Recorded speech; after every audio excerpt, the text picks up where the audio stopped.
আজ আমাকে কথা বলতেই হবে ইনশাআল্লাহ, কারণ আগামীতে আবার আপনাদের সাথে দেখা হবে কিনা আমি জানি না। কথা বলতেই হবে। বসেন, কেউ দাঁড়িয়ে থাকবেন না।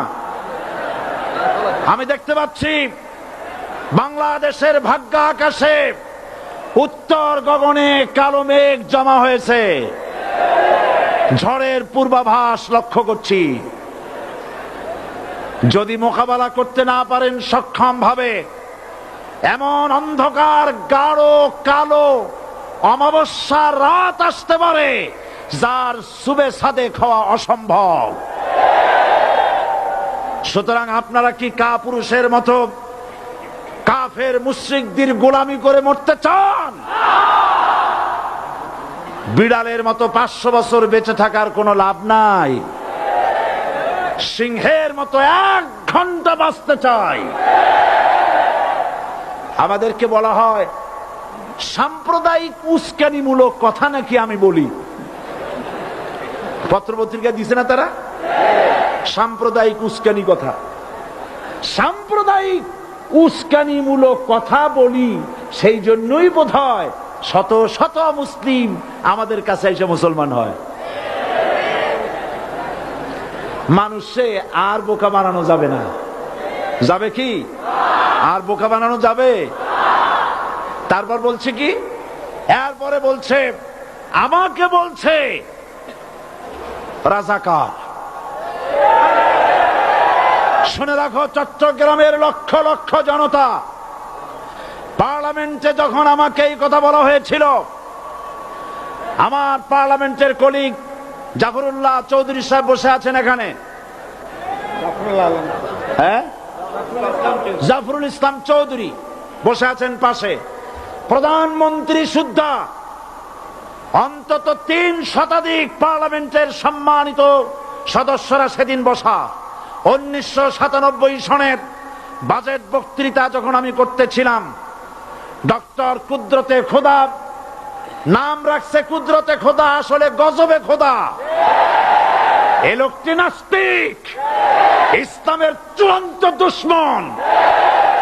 তার প্রণীত শিক্ষা ব্যবস্থার যখন সমালোচনা করছিলাম, ট্রেজারি বেঞ্চ থেকে আমাকে বলা হলো রাজাকার। আমি আমার সমস্ত শক্তি একত্রিত করে বলেছিলাম শুধুমাত্র হিন্দুস্তানের রাজাকারেরাই আমাকে রাজাকার বলতে পারে। আমি বলেছিলাম 1973 সন পর্যন্ত আমি বাংলাদেশের কোন রাজনৈতিক দলের নেতা এবং কর্মী ছিলাম না। আমি রাজাকার নই। আমাকে রাজাকার বলে যদি তাকেও প্রমাণ করতে না পারে 10 কোটি টাকার মানহানি মামলা দায়ের করব। আমার এই বক্তব্য সারা দুনিয়া শুনেছে। পার্লামেন্টে আমার এই বক্তব্য রেকর্ড হয়ে আছে। সেদিন 3 শতাধিক পার্লামেন্ট মেম্বারের কেউ আমার চ্যালেঞ্জ গ্রহণ করেন নাই। যে কোনো ব্যক্তি পার্লামেন্টে গিয়ে আমার বক্তৃতা দেখে আসতে পারেন। এরপরে 1997 সনের 7ই অক্টোবর দৈনিক জনকণ্ঠ পত্রিকা যখন আমার বিরুদ্ধে লিখলো, সেই পত্রিকায় সাইদির ওপেন চ্যালেঞ্জ 8ম পাতা, 1997 7ই অক্টোবর, এত বড় 2 কলামে হেডিং। সেখানে আমি বলেছি বাংলাদেশের সকল সাংবাদিক, গোয়েন্দা বিভাগ, বাংলাদেশের সকল বুদ্ধিজীবীকে আমি আমার পিরোজপুরে আমন্ত্রণ করছি। আমার উপস্থিতিতে যদি কেউ প্রমাণ করতে পারে বাংলাদেশের স্বাধীনতা যুদ্ধের বিরুদ্ধে আমার কোনো ভূমিকা ছিল, সজ্ঞানে স্বেচ্ছায় জাতীয় সংসদের সদস্য পদ থেকে পদত্যাগ করব। 3 বছর পার হয়ে গেছে, আজ পর্যন্ত কেউ এই চ্যালেঞ্জের মোকাবেলা করে নাই। সুতরাং আমাকে যারা রাজাকার বলবে তারা পিতৃ পরিচয়হীন অবৈধ সন্তান। 1971 সনের, শোনো মুসলমানেরা, 1971 সনের কোন কাদা সাইদির গায়ে লাগে নাই। আমাকে রাজাকার বলে জনগণ থেকে বিচ্ছিন্ন করবা। জনগণ থেকে আমারে বিচ্ছিন্ন করা যাবে না, কারণ এই জনগণ আমার জন্য আসে না, এই জনগণ আসে আল্লাহর কোরআনের জন্য।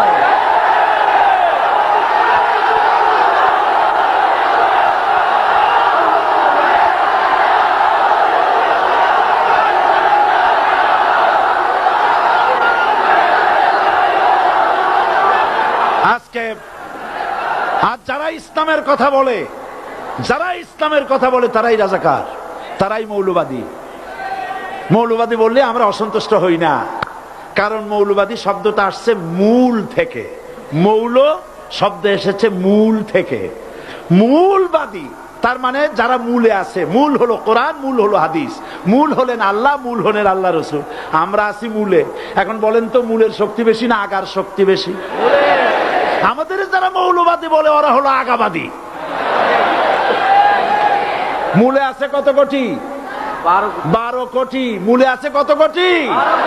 আর আমাদের যারা মৌলবাদী বলে ওই থাকো গাছের আগায়, আমরা মূলে। লাভালাভি বেশি করবা না, 12 কোটিতে গাছের গোড়া আসতে নানা দেবে, মামু বাড়ি দিল্লি গিয়ে পড়বা, বাংলার জমিনে জায়গা হবে না। এ কথা বিশ্বাস করো। বাংলাদেশের মুসলমানদের শরীরে এক বিন্দু রক্ত থাকতে শয়তানের তৈরি করা ধর্ম নিরপেক্ষ মতবাদ বাংলার জমিনে কায়েম হতে দেওয়া হবে না, হবে না।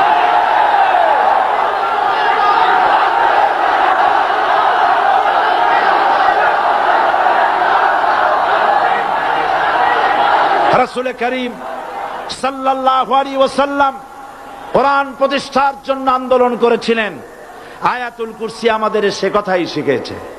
আল্লাহ রাব্বুল আলামিন বলেন, আল্লাহু লা ইলাহা ইল্লা হুয়াল হাইয়ুল কাইয়্যুম। প্রাণ খুলে পড়েন, আল্লাহু লা ইলাহা ইল্লা হুয়াল হাইয়ুল কাইয়্যুম।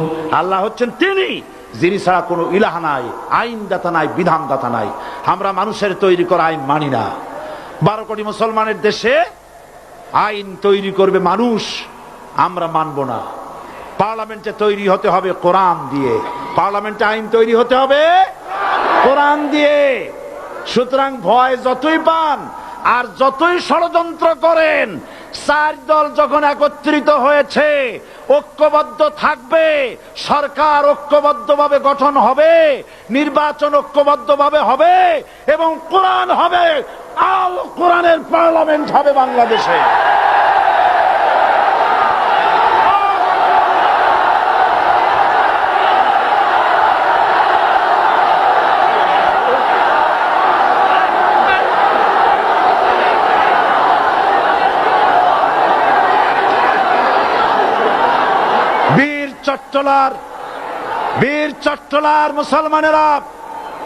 বীর চট্টলার মুসলমানেরা স্বাধীনতার ঘোষণা, এই চট্টগ্রাম থেকে স্বাধীনতার মহান ঘোষক প্রেসিডেন্ট জিয়াউর রহমান সাহেব দিয়েছিলেন।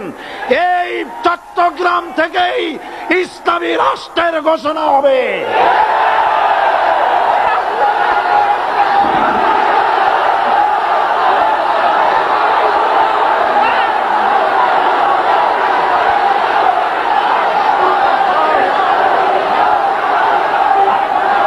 আশাবাদী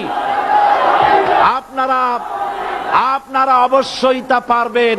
আমি 100% বিশ্বাস করি ইনশাআল্লাহ।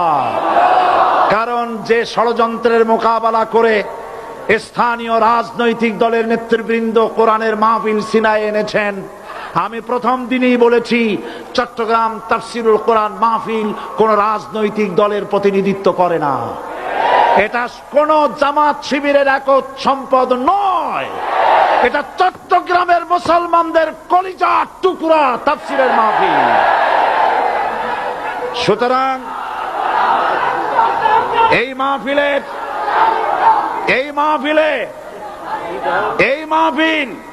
চট্টগ্রামে থাকবে ইনশাআল্লাহ কিয়ামত পর্যন্ত। 144 ধারা 288 হয়ে গেছে, ষড়যন্ত্র পায় পায় চলে গেছে।